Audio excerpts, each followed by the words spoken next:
On May 24, 1983, the Brooklyn Bridge was closed to traffic all day. New York City was holding a $3 million birthday party to celebrate the centennial of its oldest, most famous bridge. Yet even that display couldn't match the triumph of May 24, 1883, when the bridge first opened, linking the then independent cities of Brooklyn and New York. The schools and the shops were closed because Mayor Seth Low, who later became the first mayor of New York City combined, declared it a holiday. It was a city holiday, and Brooklyn was very, very proud of this bridge. By overcoming the geographical separation between Brooklyn and Manhattan, the Brooklyn Bridge led to the 1898 merger that created Greater New York. Before the bridge, Brooklyn had been a rural community, even though it had the third largest population in the country. Cheap housing led people to settle there, but all the jobs were across the East River in the thriving business center of New York. By 1868, there were over 50 million commuters a year. There has to be a demand for the service of a bridge. At that time, New York and Brooklyn were growing very rapidly, but the only way you could get across was by ferry, which was not a very reliable system if the river froze over or there were storms and things. Since the early 1800s, Brooklyn had wanted safer, more reliable transportation to New York. But the physical obstacles seemed insurmountable. A bridge across the East River would be over a mile long, more than twice as long as any existing bridge. It would have to be exceptionally strong because the East River is actually a turbulent saltwater channel, rising and falling with the tides of the Atlantic Ocean. Finally, the bridge would have to be high enough to permit ocean-going vessels to pass underneath. Such a bridge seemed unbuildable, but not to John Roebling. During the winter of 1852, Roebling, a civil engineer, was stranded aboard an ice-clogged ferry on the East River. That experience ignited his determination to build a bridge across the river. 45 years earlier, John Roebling had been born in Mulhausen, Germany. Possessing a brilliant analytical mind, he went to the Polytechnic Institute in Berlin, where he studied mathematics, architecture, and hydraulics. At 25, John Roebling sailed to Pennsylvania to found a community of German immigrants. He married Johanna Herting, another colonist. Roebling called his town Saxonburg and saw it as a kind of utopia. He also saw himself as a kind of farmer. But his skills as a scholar and scientist were unsuited to agriculture, and the farming went poorly. In 1837, Roebling became an American citizen, but remained personally and professionally unfulfilled. A visionary who had not yet found his one true calling. He returned to engineering and became a builder of river locks and a student of metals in western Pennsylvania, where the nation's iron and steel industries were beginning to exist. There he studied the Portage Railroad, a system for hauling canal boats over the Allegheny Mountains.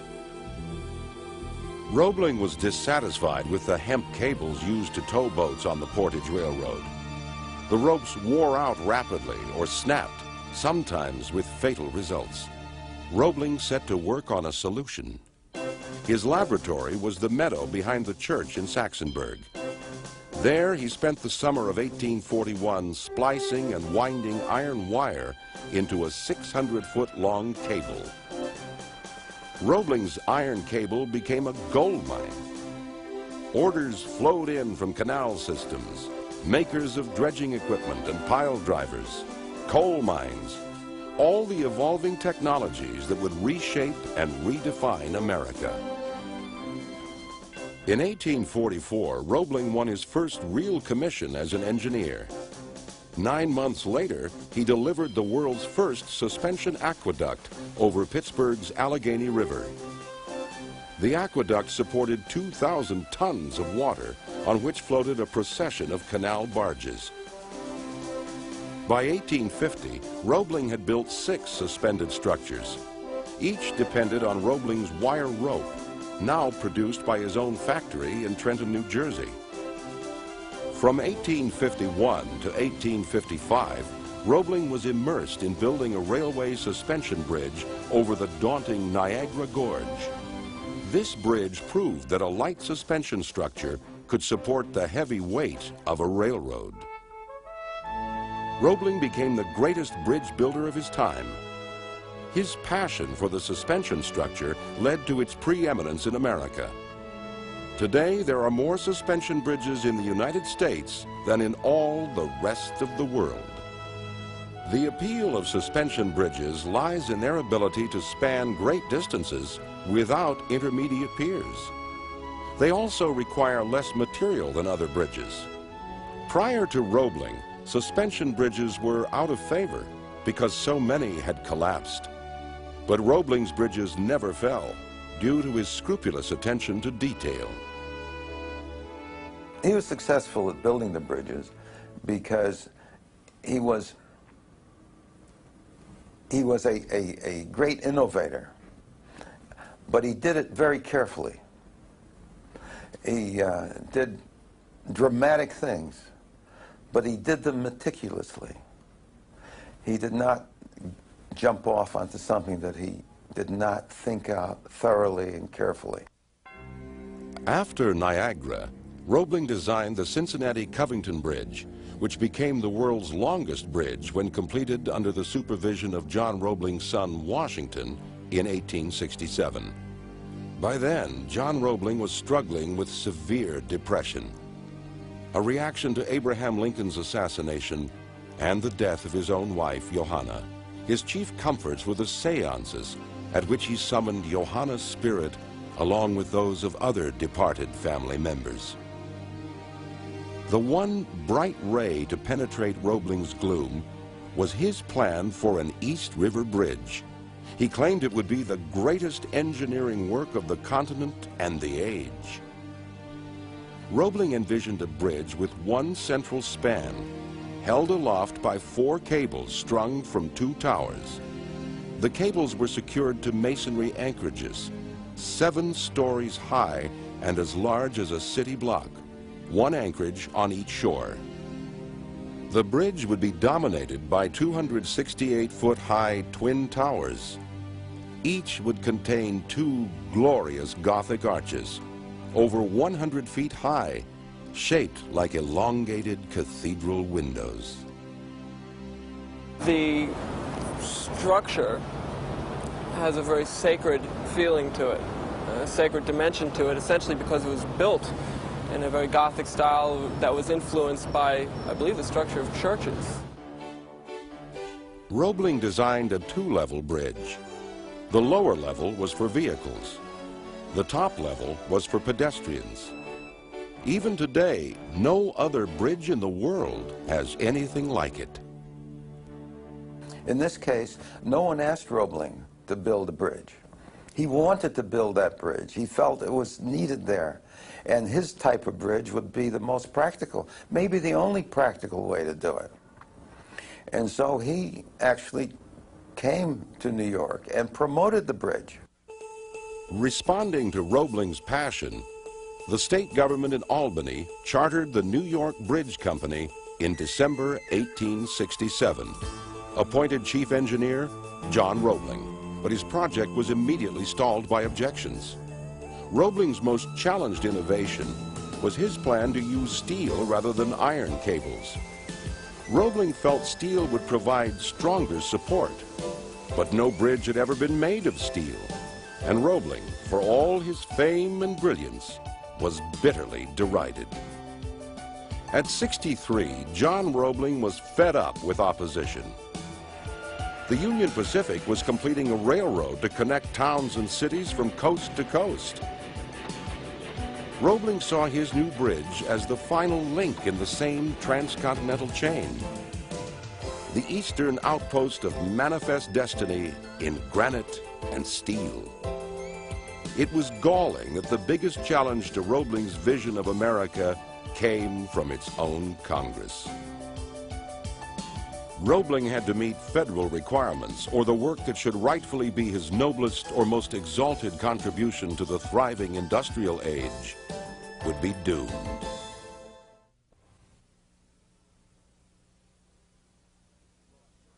The most strident critics of the Brooklyn Bridge were leveled by John Roebling with one brilliant stroke. Roebling, the bridge's designer, led his adversaries on a triumphant tour of his previous triumphs. The critics caved in. On June 21st, 1869, Congress granted Roebling the right to build the Brooklyn Bridge. Roebling's plan called for 5 phases of construction. First, 2 massive empty boxes known as caissons would be sunk to the bottom of the East River and filled with concrete. The caissons would become the foundations for the second stage, erecting the bridge's twin towers. In the third phase, 2 limestone and concrete anchorages would be built on shore, one in Brooklyn, the other in New York. The fourth stage of suspension bridge construction was the spinning of cables from one anchorage across the tops of the towers to the anchorage on the other shore. Finally, the cables would support a framework on which would rest the bridge's roadway. While he designed the bridge, Roebling's closest confidant was his son, Washington, his partner in the bridge project. Washington's training as an engineer began at 17 when his domineering father packed him off to Rensselaer Polytechnic Institute in Troy, New York. Washington was working at the family wire mill in Trenton when the Civil War broke out. Next morning, he enlisted. That wartime experience gave him confidence in his ability to lead. He became a colonel on the staff of General G.K. Warren. He fell in love with Warren's sister Emily and grew a beard to please her. To Washington's surprise, his difficult father liked Emily and appreciated her intelligence and devotion, qualities that would prove essential in the battle to complete the Brooklyn Bridge. Washington and Emily were married in January 1865 after Washington resigned from the Army. Their only child, John, was born in 1868. If Washington lacked his father's genius, he was just as much a perfectionist as an engineer. Both Roeblings began work on the bridge 3 days after they received the go-ahead from Congress. They went to the Fulton Ferry slip to survey the site of the Brooklyn Tower. John Roebling marched about bellowing calculations. When he reached the edge of the ferry slip, he stumbled into some debris and imprisoned his right foot. Just then, a ferry smashed against the slip, crushing Roebling's trapped toes. He continued shouting orders until he passed out. Ironically, Iron John Roebling became a victim of the ferries he was trying to eliminate. Washington rushed his father to a doctor who amputated the toes without anesthetic by Roebling's request. Roebling then fired the doctor and stubbornly treated his foot with water only, believing water was nature's own remedy. He had a very dangerous situation with his toes. He had to have them amputated. He was going to bathe them in hot water, and that would cure the toes. Gangrene set in, and tetanus eventually set in. Roebling had committed a typically headstrong act. This time, it was a hideous mistake. Had Roebling obeyed the doctor's orders, he would have lived.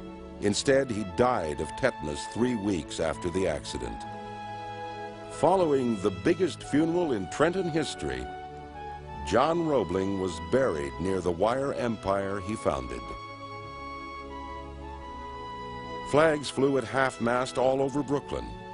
How would the bridge be built without John Roebling, its guiding genius? Only one man was equipped for the challenge, but he would be taking on a gargantuan task that would nearly kill him, too. A month after John Roebling's death, his 32-year-old son Washington was made chief engineer. Except for some bridges he built for the Union Army, Washington had never been in charge alone. Now he would be trusted to implement every untested step of his father's vision. He was bound to make mistakes, Because the Brooklyn Bridge design was so revolutionary, there were no precedents to follow. Without his perseverance, Washington would have been lost. But it was his willingness to work side by side with his men that would prove essential in the first stage of the construction process, the sinking of the pneumatic caissons. The danger of this work could not be underestimated. Washington had studied caissons but never used them. It would take 3 years and as many as a dozen deaths before the caissons were securely in place. On May 3, 1870, the Brooklyn caisson was towed to its site. It cost over $100,000 and weighed 3,000 tons, or 1,000 tons more than the biggest clipper ship of the era. Designed to serve as the foundation for the bridge's massive towers, the caissons were enormous iron-reinforced wooden boxes open at the bottom. First, the caissons would be sunk to the muddy riverbed. But in order to support the tremendous load of the towers, the caissons would need to descend further beneath the riverbed, all the way down to the bedrock of the river bottom. The back-breaking work of excavating the mud and rock was laid upon hundreds of low-paid laborers. Workers entered the caisson through an airlock built into its roof. From there, they descended by elevator and ladder into the pressurized working chamber at the bottom of the caisson. Along the rim of the caisson's open base was a cutting edge. The cutting edge was designed to pierce the mud through which the caisson descended. As mud seeped into the working chambers, the men shoveled it into wheelbarrows. The more mud they excavated and shoveled, the deeper the caisson would sink. The men placed the excavated material in pits at the base of 2 water shafts. The material was hauled up and out by dredge buckets dropped down from above. This process of digging would continue until the caisson reached the bedrock of the river bottom. Life in the caisson was brutal. Men had to perform hard labor in unbearable heat, anywhere from 80 to 100 degrees Fahrenheit. They could barely see what they were digging because any light except the dim calcium lamps would have been too flammable. To most laborers, the working chambers with their deep shadows and confusing noises resembled Dante's Inferno. The job grew even harder when the caisson encountered boulders. At 20 feet below sea level, the boulders were so thick the caisson seamed and trapped. Washington knew there was only one solution: blast the boulders, despite the risk to the caisson's pressurized air. After extensive tests, Washington discovered blasting could be done safely with rifle powder. Excavation speeded up, but the work grew more unnerving. Worst of all were blowouts, loud, terrifying explosions caused by changes in air pressure. The so-called Great Blowout occurred one Sunday when an explosion shot mud and rocks 50 feet into the air. Miraculously, there were no injuries because Washington let his men take Sundays off. No one had been inside the caisson. The men escaped this disaster, but still feared being suffocated, crushed, and drowned. It took 264 workers to man the caisson shifts, yet the work was so dreaded that 100 men quit each week. The workers, Irish, German, and Italian immigrants, were quickly replaced by other immigrants more willing to endure the terrors of the caisson for a steady salary of $2 a day. Yet, the biggest threat to health was the mysterious malady known as caisson disease, or the bends. Symptoms included vomiting, excruciating cramps, and paralysis.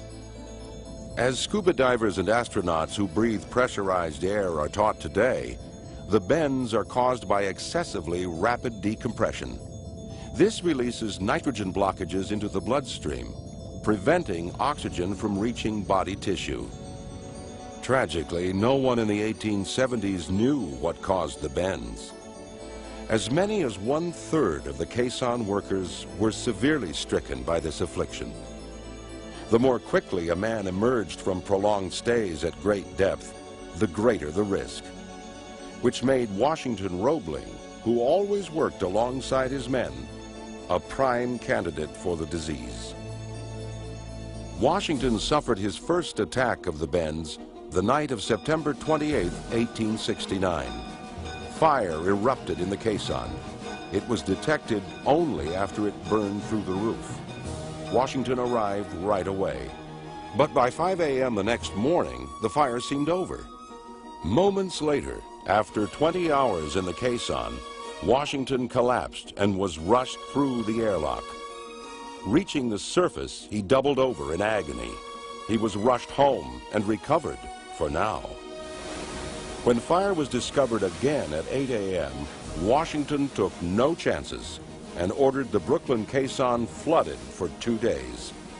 Repairs set the project back 3 months, but by mid-March 1871, after a 10-month descent, the Brooklyn caisson finally reached bedrock at 45 feet. The New York caisson was launched on May 8, 1871. It encountered no boulders. Instead, Washington faced a new problem: endless sand. How long would it be before this caisson reached bedrock? By late April, almost a year after launching, the caisson was 70 feet below sea level and still descending. At this great depth, most of the men suffered severely from the bends. Washington reduced the 8-hour work shift to 5 hours, but it did no good. 3 men died of the disease the following week. These were only the recorded deaths. Caisson workers believed there were more. On May 8, 1872, the entire caisson force went on strike. Yet 3 days later, most men returned, already feeling the pinch of poverty and lured by a raise to $2.75 a day. Attacks of the bends increased. Washington Roebling now feared it would take another year, another $1 million, and another 100 lives before the New York caisson reached bedrock. On May 18th, 3 more men died of the bends. That same day, Washington ordered the digging to stop. The New York caisson would rest forever at a depth of 78½ feet on a bed of sand. The decision was less of a gamble than many believed. The sand here was crusted solid, hard enough to batter iron tools. A few nights later, after inspecting the concrete poured into the caisson, Washington collapsed again from the bends. For several days he lay near death, but he survived by sheer will and went back to work, where he endured new attacks every week until the caisson was finally finished. Washington never regained his health. He withdrew to the Roebling home base in Trenton, a permanent invalid. He suffered savage headaches and pains. His eyesight was too dim for him to read or write. Hounded by visions of his own death, he would not return to the bridge during its construction. Meanwhile, work on the bridge continued. A trusted guardian angel kept the project moving according to Washington's plans. A guardian angel named Emily Roebling.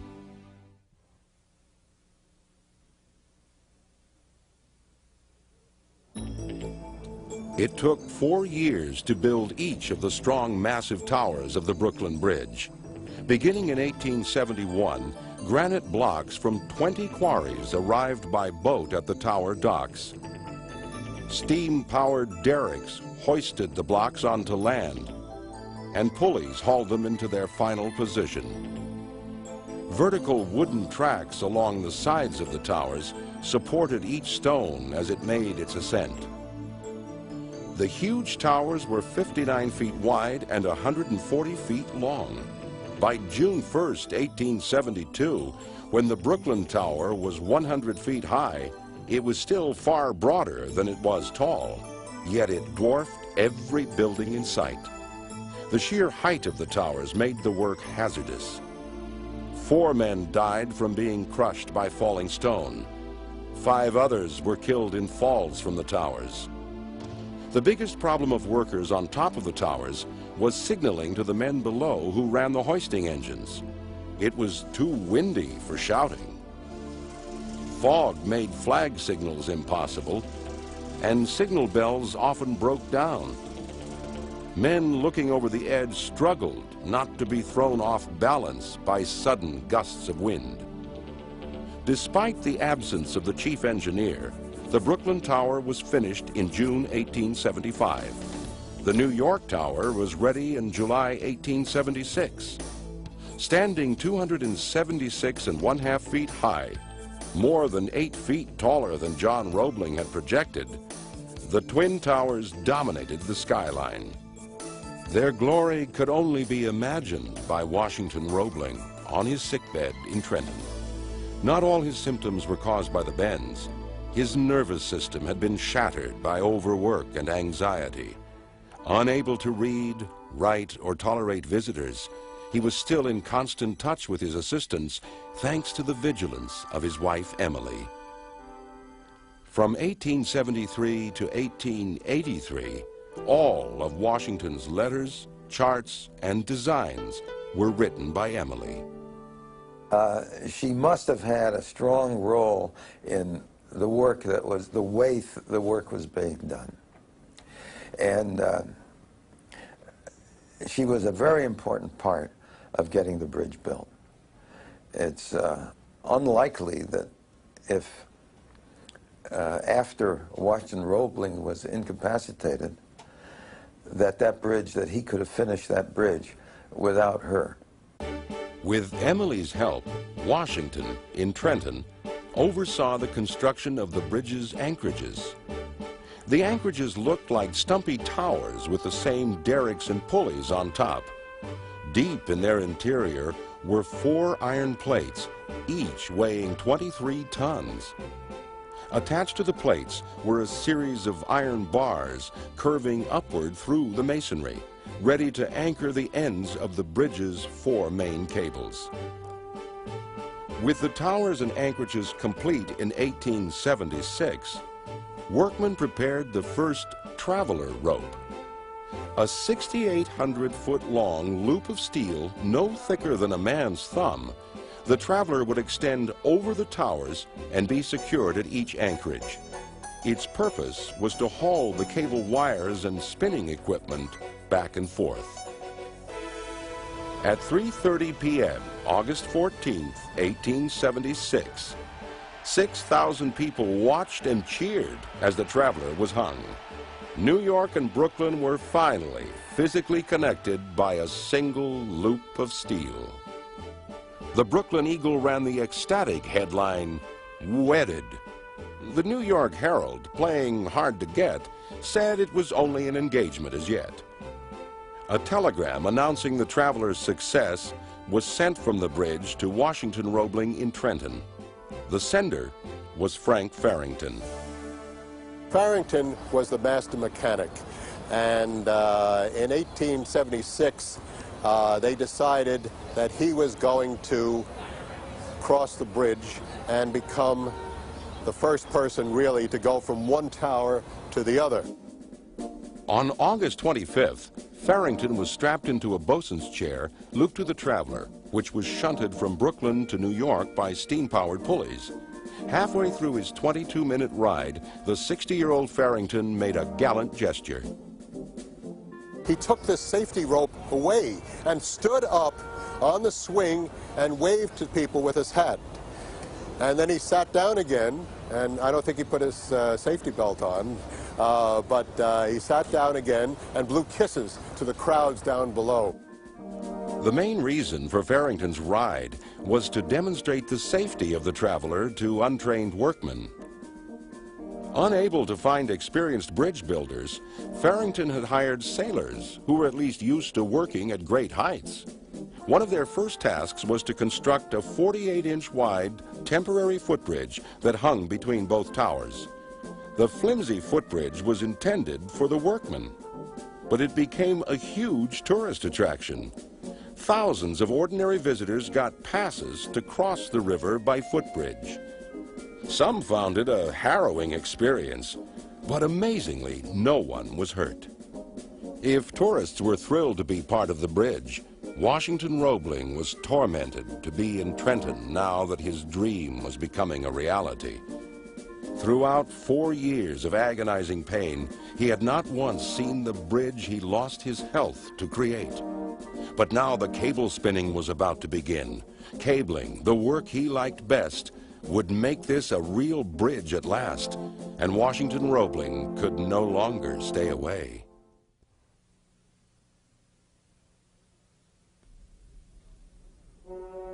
In October 1876, Washington and Emily Roebling returned to Brooklyn by boat.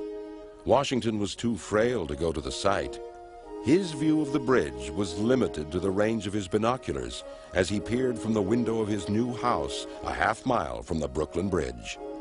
Although housebound, Washington continued to manage the building of the bridge thanks to his direct link to the construction process, Emily. Once Washington was incapacitated and unable to personally go to oversee the construction of the Brooklyn Bridge, she would go to the bridge for him, and he would simply watch the construction from his window, which I believe was situated somewhere over here in Brooklyn Heights, where he lived. And she would go actually to the site and bring his orders to the workers so that the bridge could be completed. With Emily at his side, Washington supervised the spinning of the bridge's cables. The process was called spinning because a wheel, as in spinning wheel, carried the wire back and forth across the river. It looks as if it's being spun. There's a wheel that carries the wires across, and the wheel turns. But the wires are straight. They're all parallel wires. And they're picked up at one end, brought over to the other end, taken off and put on the anchors. A compressed bundle of 282 parallel wires was called a strand. There were 19 strands, or 3,500 miles of wire, in each of the bridge's 4 cables. Fastening the strands to the anchor bars was the most dangerous part of cabling because of the 75-ton strain on each strand. On June 14, 1878, Frank Farrington and 4 others were attaching a strand at the New York anchorage when a steel rope holding the strand snapped. It killed one man instantly and flung another, who later died, 80 feet into the yard. Newspapers blamed Washington because the rope was a Roebling product, but the rope was not defective. However, defective metal was used on the bridge. It was supplied by a Brooklyn wire maker, J. Lloyd Hay, who manufactured all of the 7 million pounds of wire in the strands. In July 1878, Washington announced that Hay had bribed inspectors and replaced good wire with bad. Fortunately, the bridge was designed to be 6 times stronger than needed. Washington felt it was still safe, but he insisted that Hay supply good wire to make up for the bad wires already in place. Hay agreed and was never penalized for this fraud. Washington had to accept that. His one-man rule had ended in 1874 when the bridge was redefined as a public work run by a board of trustees. Construction costs were paid by the city of Brooklyn and not paid by the city of New York, which by mid-1877 owed $500,000 to the bridge. Claiming the bridge was unsafe, New York shrugged and said, "So sue us." The bridge trustees had no choice. In the fall of 1878, they ran out of money and filed suit. The courts forced New York to pay up in May the following year. Meanwhile, building continued but moved slowly due to bureaucratic delays. In 1879, steel suspenders were hung from the cables. It would be another 2 years before the 8,000-pound steel floor beams were all in place. So little work had remained, yet it had taken so much time. Deliveries of supplies were way overdue, perhaps because payments were too. It took all of Emily Roebling's tact to keep the project moving. Possibly her greatest skill was able to calm people's emotions. Whenever there was some turmoil coming in, she'd go over and talk to them, make them feel good, that sort of diplomacy. Years later, Emily told her son John, "I have more brains, common sense, and know-how generally than any two engineers, civil or uncivil, that I have ever met. And but for me, the Brooklyn Bridge would never have had the name Roebling in any way connected with it." Emily's high visibility led to gossip that her husband was a bit crazy, unable to speak, and had lost his grip. This was untrue. Washington was very much in his right mind. As always, that mind was on the bridge. In late 1881, Washington asked the trustees for another 1,000 tons of steel to stiffen the roadway. An uproar ensued. The bridge had cost $13,500,000, more than twice the original estimate. Washington's request seemed outrageous, even to engineers. In fact, well into the 20th century, engineers were still trying to economize on steel and were building unstable bridges. This was illustrated in 1940 when a 45-mile-an-hour wind lifted the Tacoma Narrows Bridge in Washington State to its dramatic destruction.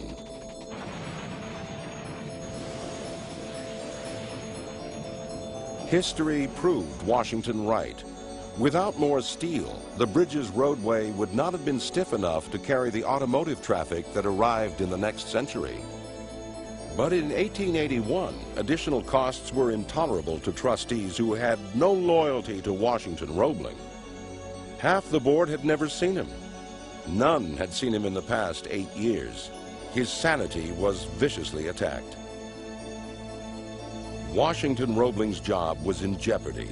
Never before had so many powerful people, including the mayors of New York and Brooklyn, sought his exit from the project.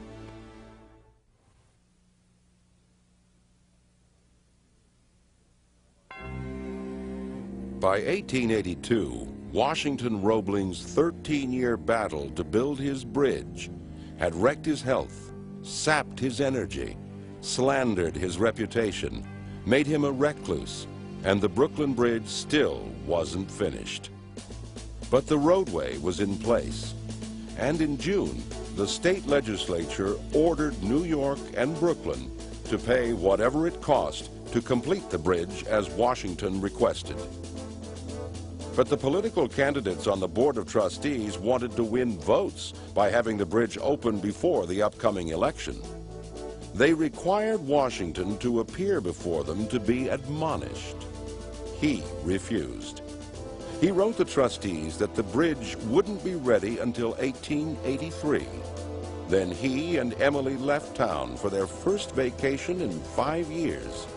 They went to Newport, Rhode Island. Seth Lowe, the mayor of Brooklyn, was outraged. If Washington Roebling couldn't or wouldn't open the bridge this year, why not get rid of him? In July 1882, Seth Lowe arrived at Washington's home in Newport, unexpected, unwelcome, and certainly uninvited. With no authority except his own ambition, Lowe demanded Washington's resignation as chief engineer. Washington said the trustees would have to fire him. Seth Lowe said they'd try. New York Mayor William Grace supported Mayor Lowe's resolution to replace Washington. For once, the mayors of New York and Brooklyn agreed on a matter concerning the bridge. Had the trustees voted then, Washington would have lost. But they waited. Emily anxiously sought allies to spread the word that no one on Washington's loyal staff would agree to replace him. Washington Roebling didn't care about allies. He told a reporter the trustees would say anything to serve their political careers. In September, by a vote of 10-7, Washington Roebling wasn't fired. Seth Lowe immediately shifted gears and said he'd hoped Washington would win. Not surprisingly, Seth Lowe had a long political career. Driven by carriage in 1883, Washington felt well enough to be driven to the half-finished Brooklyn terminal in person. He made his observations from the carriage window and stayed inside the vehicle. By early May, Washington was ready to test the effect of a trotting horse on the roadway. Washington gave Emily that honor. As people cheered, Emily and her coachman became the first people to cross the Brooklyn Bridge. Inside the carriage, Emily held a rooster as a symbol of victory, but she was the one who deserved to crow. It had taken more than 14 years, nearly 40 lives, and over $15 million. But the Brooklyn Bridge opened at last on May 24, 1883. It was decreed the People's Day.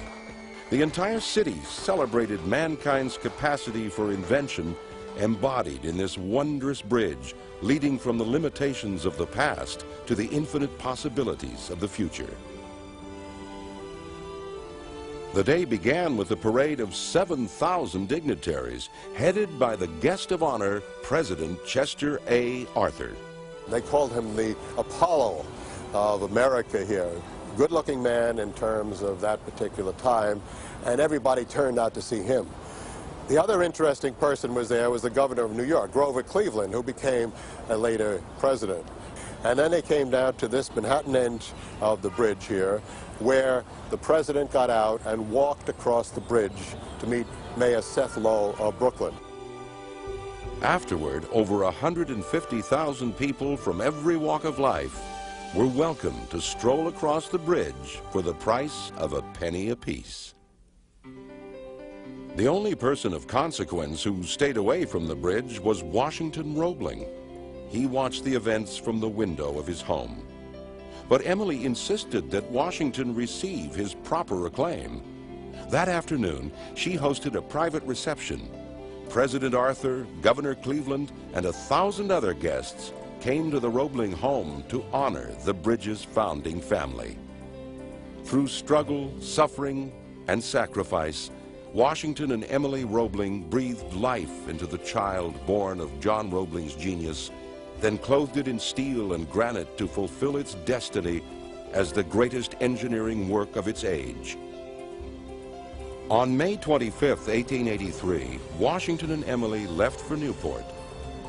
Within 6 weeks, Washington resigned as chief engineer. He'd invested a full third of his life in building the Brooklyn Bridge. He never wanted to build another. Instead, he built Emily the mansion of her dreams in Trenton. She fulfilled another dream when she became a lawyer a few years before her death at the age of 55 in 1903. Washington outlived her by more than 20 years. At 84, he took over the Roebling wire empire, making it the biggest, most prosperous in the world. He stayed on the job until his death 5 years later in 1926. The bridge that now honors the Roebling's achievements stood on its own, but it didn't stand alone for long. After the turn of the century, there were 3 more bridges to Brooklyn, and eventually over a dozen tunnels. Yet only the Brooklyn Bridge seems to reach out and communicate a uniquely American message, born of the toil, struggle, and soaring vision spun into every wire of its web of steel. The Brooklyn Bridge was a handmade bridge, which to me is incredible considering its size and its beauty. I think it's just classic because of the Gothic look of the bridge itself. It's so much a part of New York, and so much a part, certainly, of Brooklyn. And so much a part of America's greatness. It took 14 years to deliver the Brooklyn Bridge, years that coincide with America's emergence as an industrial leader and a beacon of hope, a miracle of timing. Had the bridge been completed 7 years before on schedule, it would have lacked the later technology that prepared it for the long cycle of service ahead. Had the bridge been abandoned until the next century, it could not have become a soaring symbol of faith to welcome the great wave of immigrants who came to America in the 1880s and 90s. In its superb timing, as in all its proportions, the Brooklyn Bridge forever entwines the solid fulfillment of technology with the eternal yearning of the spirit.